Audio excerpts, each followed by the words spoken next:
हाय। तो अब हमने पावर पॉइंट ओपन कर लिया है और हमें ये स्क्रीन देखने को मिलती है। अब इसमें काफ़ी सारे ऑप्शंस हैं, तो मैं एक-एक करके आपको इनके बारे में बता देता हूँ। तो इसमें सबसे ऊपर ये हमारे पास है टाइटल बार।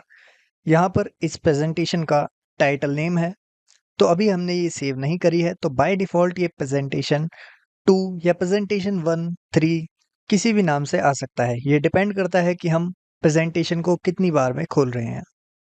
तो अगर हम इस प्रेजेंटेशन को सेव करते हैं तो यहाँ ये सेव्ड नेम दिखाएगा। अब इस टाइटल बार के नीचे हमारे पास ये है रिबन। तो ये जो एरिया आप देख रहे हैं जिसमें कई सारे ऑप्शंस हैं, ये रिबन है। और रिबन में हमारे पास कई सारे टैब्स हैं जैसे home, insert, draw, design, transition etcetera. तो इन सभी टैब्स का यूज आप स्लाइड को कस्टमाइज करने के लिए कर सकते हैं। अब रिबन के लेफ्ट में हमारे पास है फाइल टैब। अगर मैं इस पर क्लिक करता हूँ तो आप यहाँ देख सकते हैं कि हमारे पास कुछ ऑप्शंस आए हैं। होम, न्यू, अगर मैं न्यू पर क्लिक करता हूँ तो ये वही टेम्पलेट्स हैं जिनके बारे में मैंने पहले डिस्कस किया था। ओपन करके आप किसी स्लाइड को ओपन कर सकते हैं। फिर हमारे पास है इन्फो। अगर मैं इन्फो पर जाता हूँ तो आप यहाँ फाइल से रिलेटेड इंफॉर्मेशन देख सकते हैं। और अगर आप फाइल पर पासवर्ड लगाना चाहते हैं तो आप यहाँ प्रोटेक्ट प्रेजेंटेशन में जाकर पासवर्ड अप्लाई कर सकते हैं। फिर हमारे पास ऑप्शंस हैं सेव और सेव एज। तो यहाँ से आप फाइल को सेव कर सकते हैं। Print, export and close. Print से आप प्रिंट कर सकते हैं, एक्सपोर्ट से आप फाइल को किसी भी फॉर्मेट में एक्सपोर्ट कर सकते हैं, और अगर आप क्लोज पर क्लिक करेंगे तो ये फाइल बंद हो जाएगी। अब इस रिबन के ऊपर हमारे पास होता है क्विक एक्सेस टूल बार।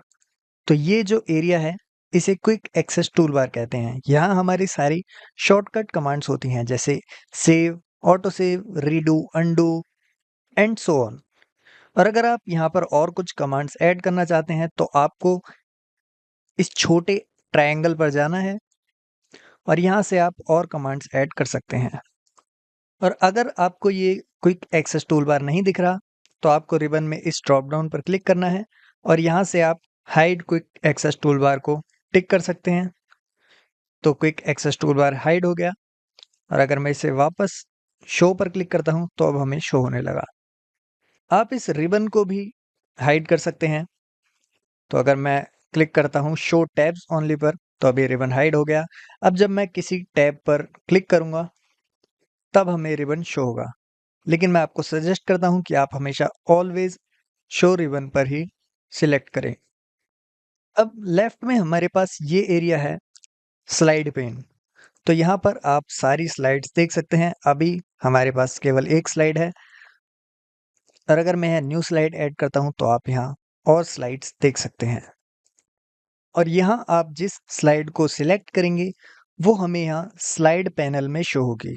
तो ये जो बीच का बड़ा एरिया है ये स्लाइड पैनल है, और यहाँ पर हम किसी भी स्लाइड को कस्टमाइज या एडिट कर सकते हैं।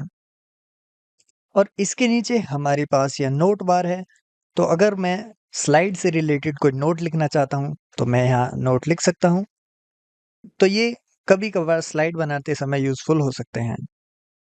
और अगर मैं न्यू कमेंट पर क्लिक करता हूँ तो ये हमारे पास कमेंट बार है जहाँ आप स्लाइड से रिलेटेड कमेंट ऐड कर सकते हैं। और सबसे नीचे हमारे पास स्टेटस बार होता है जहाँ आप टोटल नंबर ऑफ स्लाइड्स देख सकते हैं और बाकी सारी चीज़ें देख सकते हैं। और यहाँ से आप स्लाइड व्यू चेंज कर सकते हैं। अब ये स्लाइड व्यू नॉर्मल में है। और अगर मैं स्लाइड सॉर्टर पर क्लिक करता हूँ तो आप देख सकते हैं कि हमें कुछ इस तरह की स्लाइड्स देखने को मिलती हैं। अब आप इन्हें सॉर्ट कर सकते हैं जैसे चाहें वैसे। फिर हमारे पास रीडिंग व्यू भी है जिसमें हम फुल स्क्रीन मोड में चले जाते हैं, और हमारे पास स्लाइड शो भी है जिसमें प्रेजेंटेशंस खुद चलती हैं, और ये ज़्यादातर प्रेजेंटेशंस शो करते समय यूज़ किया जाता है। तो अभी हम वापस नॉर्मल व्यू में आ जाते हैं, और कॉर्नर में हमें मिनिमाइज और क्लोज के बटन देखने को मिल जाते हैं। तो मैंने इस स्क्रीन पर अवेलेबल सभी ऑप्शंस के बारे में आपको बता दिया है। हम रिबन के इन ऑप्शंस के बारे में आने वाले लेक्चर्स में बात करेंगे, और फिर आपको ये सब अच्छे से समझ आ जाएंगे। तो इस वीडियो में बस इतना ही। मिलते हैं अगली वीडियो में। थैंक्स।